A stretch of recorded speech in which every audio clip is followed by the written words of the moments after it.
আসসালামু আলাইকুম। লজ্জা, লজ্জা, লজ্জা। এক সময়কার যে দরবেশ বাবা তাকে দেখেন কিভাবে কোস্টগার্ড যে আটক করছে, কতটা লজ্জাজনকভাবে। আজ থেকে ওনারা 15 দিন আগে তাদের যে বর্তমান অবস্থা, এটা হবে বলে আমার মনে হয় না তারা কখনো আশা করছিল। কারণ তারা চিরজীবী, চির অমর, তারা সারা জীবন ক্ষমতায় থাকতে চায়, এটাই তাদের পরিকল্পনা ছিল।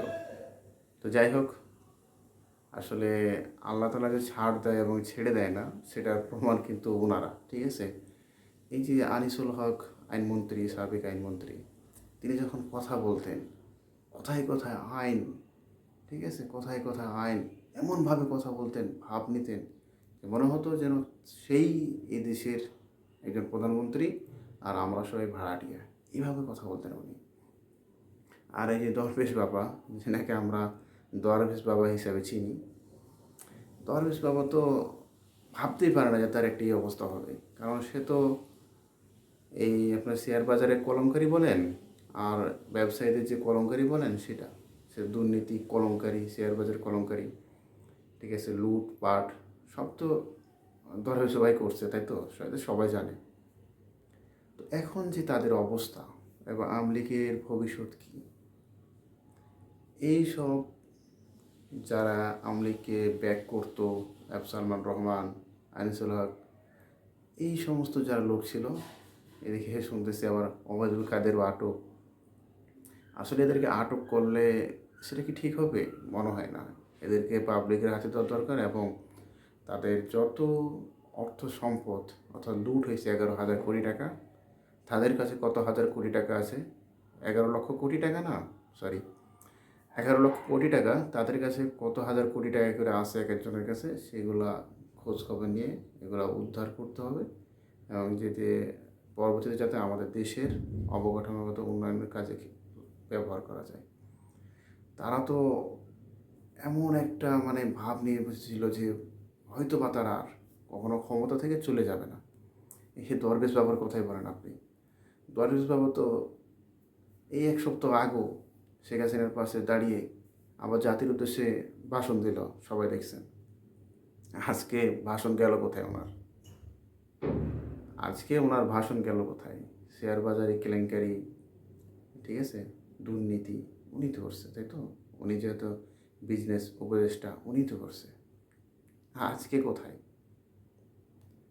এই দিন সবারই আসে, আজ নয়তো কাল। মানুষের অর্থ সম্পদ অবৈধভাবে লুট করে, মানুষকে হয়রানি করে, মানুষকে জিম্বি করে, এই যে আনিসুল হক আইনমন্ত্রীর কথা আপনি বলেন, উনি কি সব মানুষকে সঠিকভাবে আইনের আওতায় সাজা দিছে? দেয় নাই।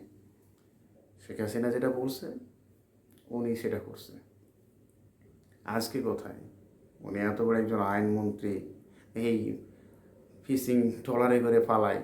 লজ্জা, লজ্জা, লজ্জা। এই লজ্জা রাখার মতো আর জায়গা নাই।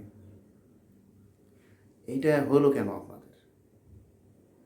এমনটা কি আপনাদের কাছ থেকে আপনারা যখন জাতির উদ্দেশ্যে বক্তব্য দিতেছিলেন, জাতির কাছে চাইছিলেন?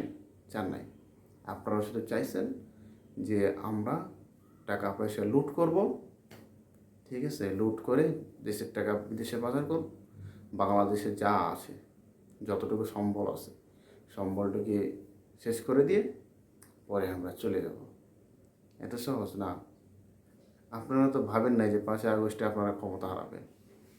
কারণ সেদিনও আপনারা না খেয়ে তেল দিয়ে ঘুমাচ্ছিলেন। আজকে কোথায়? আজকে পালানোর জায়গা নাই, ঠিক আছে। এই দুর্দশার জন্য আপনারাই দায়ী। চুরি পাটপারি এসব করছেন, এখন সেটা খেসারত দিতে হবে, তাই তো। হ্যাঁ, সেটা শিওর দিতে হবে। তো দরবেশ বাবার অবস্থা দেখে আমার খুব কষ্ট লাগে। ওনার যে দাড়িগুলো ছিল, দরবেশ বাবা, ঠিক আছে, যারাকে আমরা দরবেশ বাবা চিনি, যে সুন্দর দাড়ি, দাড়ি কাটিয়ে দিলেন।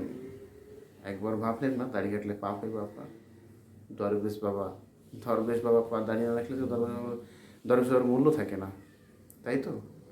তো দেখেন, ভবিষ্যতে এরকম যে করবে তারই অবস্থা এরকম হবে। So be careful. Okay, thank you so much.